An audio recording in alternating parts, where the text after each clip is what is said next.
Welcome into the New Orleans Saints podcast. You'll hear from players, coaches, broadcasters, and writers that cover the NFL on a daily basis. The New Orleans Saints podcast starts right now. Here's your host, Erin Summers. Welcome into the New Orleans Saints podcast. I'm Erin Summers. Week 8 is here. The Saints will head west to take on the Los Angeles Chargers Sunday. After a couple extra days of rest, there is hope that several Saints players will return to the lineup after dealing with various injuries. Head coach Dennis Allen said on Monday that Taysom Hill is one of those players that could return. Quarterback Derek Carr was able to go through a throwing session Monday and Tuesday as he's coming back from that oblique injury. His status is still up in the air. They're going to continue to evaluate him as the week goes on. DA said that if Carr is not able to go, it will again be Spencer Rattler who gets the start. No, the plan would be to stay with Spencer. And I think Spencer has done some good things. I mean, obviously there's some rookie mistakes. Got to do a better job of protecting the football. That would be probably the biggest, thing that we have to do a better job of. But, I felt like when you go back and you watch the tape and he's got protection. I thought he did a good job of throwing the football. I thought he created some things with his feet. He was accurate when he was outside the pocket. So I see a lot of really good things out of that player. We have to eliminate some of the negative plays. And I think if he can do that, then I think, like I said, I think he's done some good things. Wide receiver Chris Olave remains in concussion protocol and with Rashid Shaheed on IR. The Saints held a workout with Marquez Valdes-Scantling Monday. Valdes-Scantling has been a productive and fast receiver in the league in 60 starts. He has 168 catches for 3,181 yards and 16 touchdowns. One of those touchdowns was in the Chiefs' Super Bowl win over the 49ers. He was with Buffalo this past season and released last week. Played in our league. He's a bigger receiver, got a good speed element to him. I think he's somebody that, can fit some of the things that we, might be needing. In particular with the loss of Shaheed, another speed element, I think, is something that we would consider. With cornerback Paulson Adebo also out for the season after breaking his leg in the Broncos game, DA said that Alontae Taylor will start outside opposite Marshawn Lattimore unless the Saints are in nickel. Then Taylor will move back inside with rookie Kool-Aid McKinstry outside. Linebacker Demario Davis said despite the recent losses, he believes in this defense and isn't here for any of the outside noise. I've always been proud of to be a part of this organization. Just because whether we're up or we down, we always still show up the same.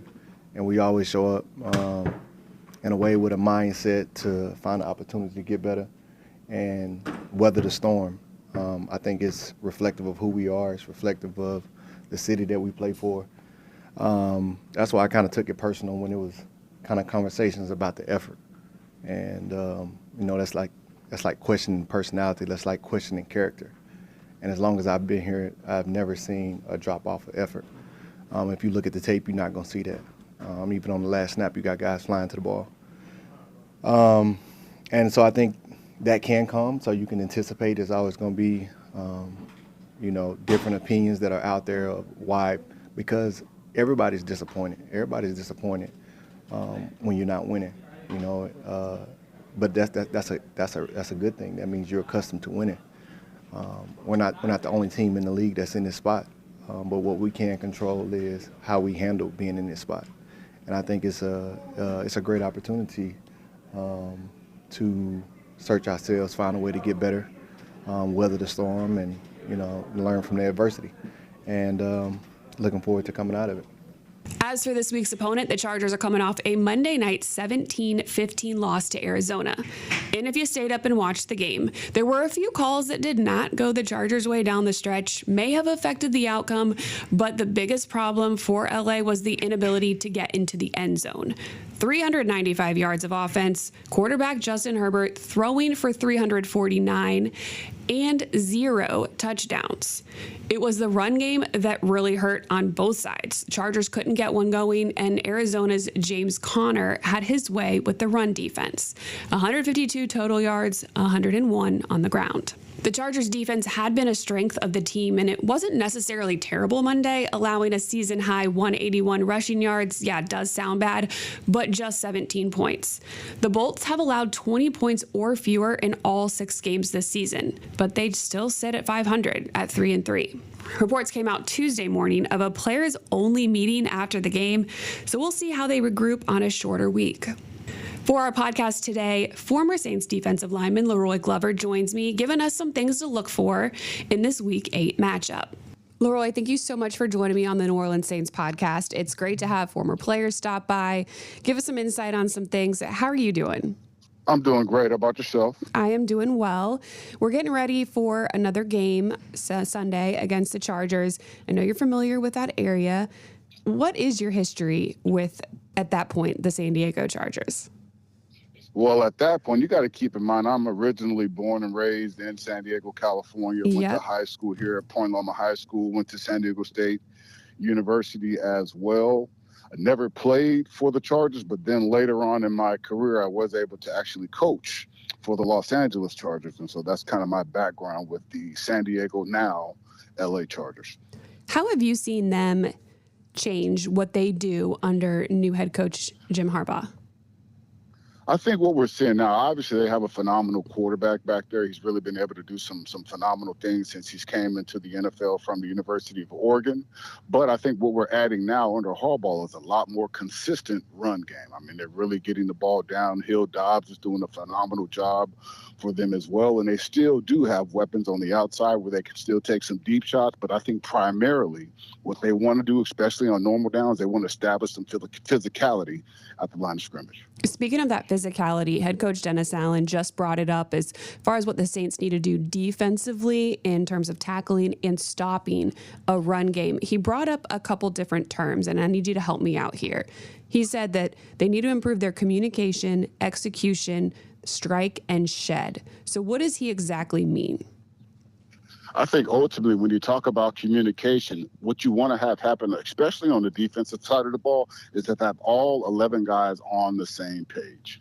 If we're talking about your back end coverage guys, if we're playing man, all 4 or 5 guys back there have to be in man coverage. One guy can't be in zone. That's how you allow explosive plays. In the run game, when we're talking about shocking and shedding, when you're talking about D-line play, you got to be able to now be physical at the line of scrimmage, try to press and knock back offensive linemen. Use your length, meaning your arm length, to try to keep an offensive lineman off of your body. And then at the point of attack, when the ball shows up, you've got to be physical enough to violently release off of a block and then try to get the ball carrier on the ground. How much of stopping a run game falls on the guys up front?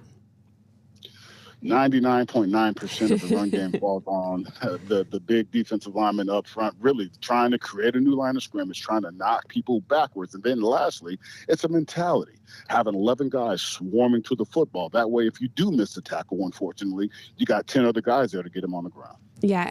Unfortunately, the Saints have had some injuries. Mostly it was on the offensive side, but now we're seeing it a lot more on the defensive side as well, with linebacker Pete Werner missing a couple games here and now cornerback Paulson Adebo out for this season. How do those two players that start for you, impact things on the rest of the defense?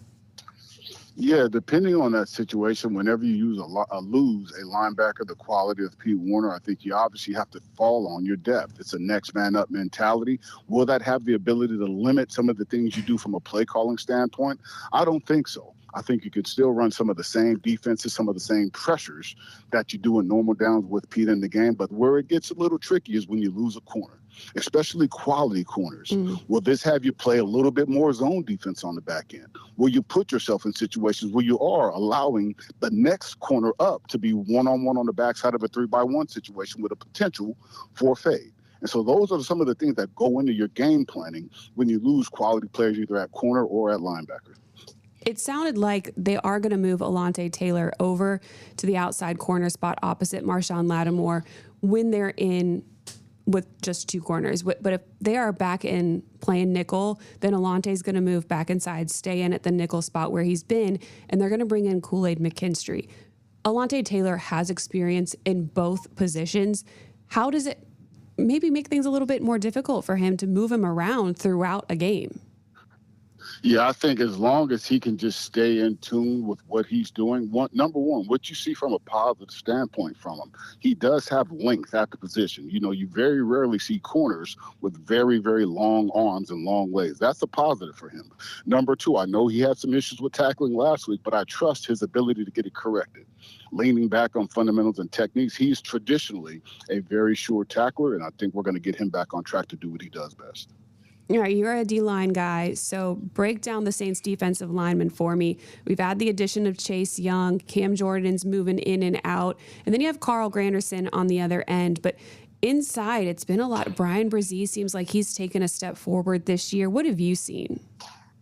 Yeah, I think Brian is taking a humongous step forward, especially in how he's playing on run downs. We know he's a big athletic guy who can rush the passer, who shows some nimble feet in those situations.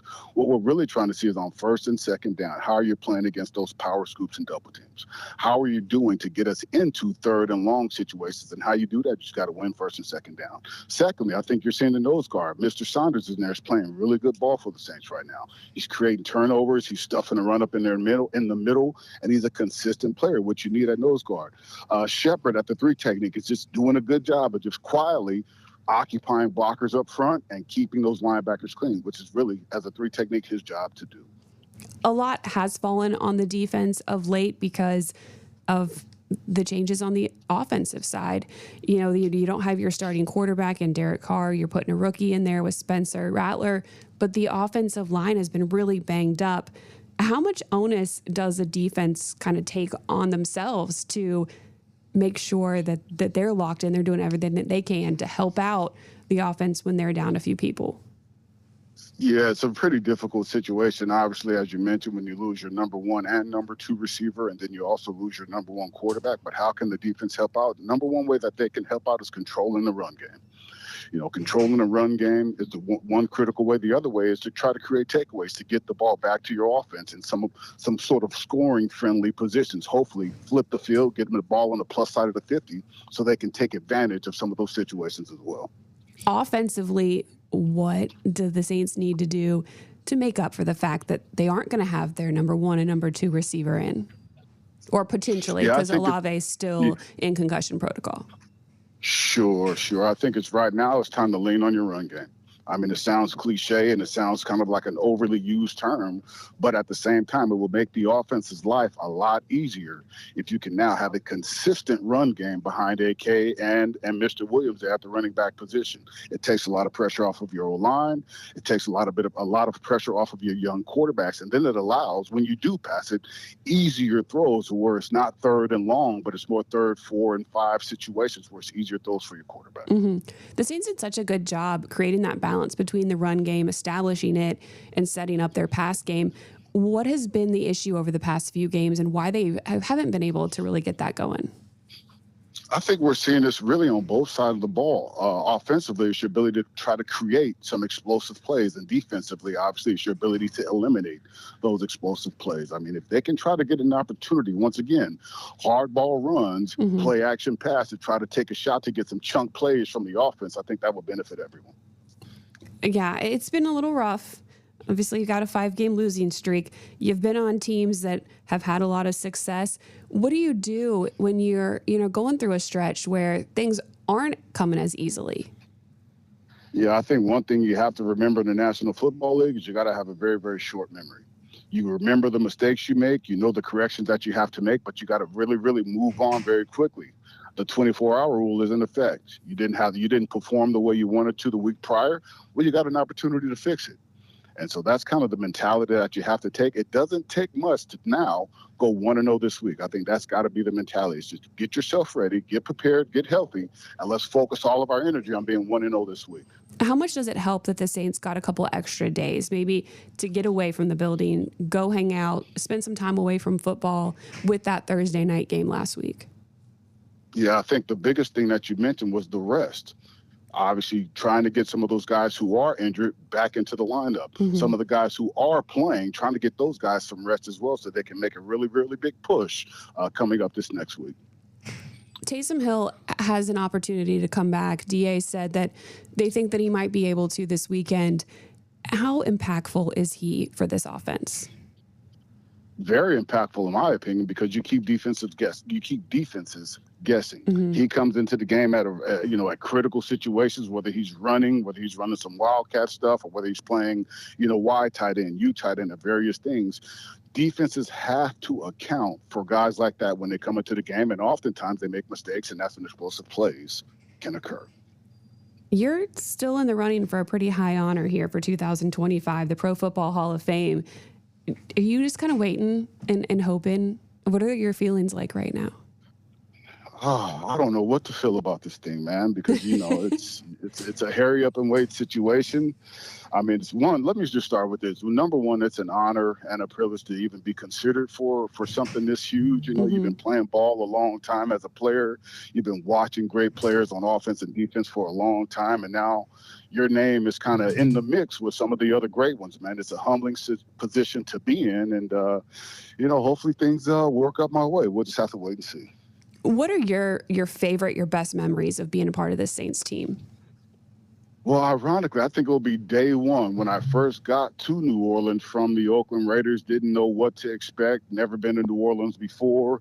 And then just to be invited in that locker room and be accepted by the organization was day one of my better moments as the Saint. And then obviously the next period would be the 2000 season, having success as a team on the field, getting into the playoffs, and then actually winning a playoff game versus the St. Louis Rams was an awesome feeling as well as a member of the Saints. We hear a lot about the culture just being different here, the way that they embrace players within the locker room. And then after they have played here, the way that they are inviting you back and constantly keeping you a part of this team. How have you seen the Saints organization operate differently when it does come to their legends? Yeah, I think they've been doing an awesome job with that. Number one thing that I see coming back to New Orleans is the facilities. They look totally different. The Superdome looks totally different. They've really made the investment to really making this place one of the top destinations in the National Football League of any team, regardless of the city. And so that's always important, just to making sure those facilities are top notch around the National Football League. Okay, are you going on this Saints fan cruise? I am. I think I'm going to try to check that out. That should be fun for a lot of fans. I know I'm going to have fun with it. It's going to be a good fun. Have you seen some of the cities we're going to be traveling to in some of the different countries? This thing sounds awesome. Yeah, it sounds like it's going to be a good trip. When you get together with some of your former teammates, what is that experience like? What do you guys do? Oh, boy. I mean, it's a lot of laughs, a lot of storytelling, a lot of catching up. Obviously, we were all, 20, 21, 22 at the time when we were playing. A lot of us maybe 60, 50, a little bit older now. So we're probably going to do a lot of catching up and just telling a lot of great stories about our time with the New Orleans Saints. Are these stories that can be retold in a public setting? Most of them are, and most of them will be quite fun and, really good football stories of how you overcome adversity and how, you were down in the fourth quarter and you made an adjustment and you came back and won a game, or how you got to the National Football League, how you survived in the National Football League. Just some of those fan-friendly kind of stories. Okay, all right. What is the main thing that the Saints need to do this week to get back on track? Just believe. Just believe. It's as simple as that. It sounds simple and sounds cliche. It just starts in practice. Get back to the fundamentals and techniques that made you successful. It's a fundamental to tackle. It's a fundamental to stop the run. It's a technique involved in every position across the board. If a guy's injured, this is the National Football League, boys. Next man up mentality. Have belief in him, have confidence in him, support him, and let's go get a win. Yeah, it was interesting talking to linebacker Demario Davis today in the locker room. He brought up the fact that there's been some outside noise about their effort. And he kind of took that personally because he said he's never felt that from any of his teammates, the way that they've played. That's something that he's never questioned. So when you know that there's been a lot of outside talk about something, how do you keep that focus inside and within the team on what you know to be true? From what I do know about the Saints defense, I don't think that will be an issue. Number one, the head coach will do a very good job of kind of, just mitigating that situation. Number two, they got veteran leadership in that locker room as well. You mentioned DeMario Davis. If there is any type of issue on the defensive side of the ball, the one guy, in my opinion, who you can call on to fix it is DeMario Davis. Yeah, he has always been one of the best to talk to and get advice from in the locker room. You have been a great person to talk to today to get some insight onto this team. And hey, we're waiting. We're going to see if you make it into that Hall of Fame in 2025. If not, then hopefully it is something that is on the way for you. All right. Keep your fingers crossed. I appreciate you guys. Definitely. Thank you. While the Saints did get a bonus day Monday, they used it to watch film and have meetings instead of getting on the field. The first practice will be Wednesday, and we'll have a better idea of who may be in or out as the week goes on.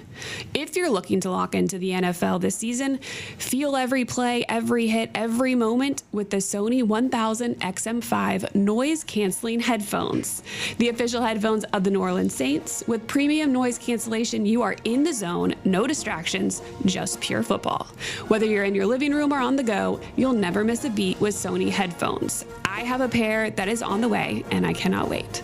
We'll be back with another podcast episode Wednesday and Friday. Make sure you subscribe wherever you get your pods so you don't ever miss an episode. Thanks for listening to the New Orleans Saints podcast. Join us 3 times per week on NewOrleansSaints.com, the Saints mobile app, or you can download the podcast on iTunes. We'll see you next time, right here on the New Orleans Saints podcast.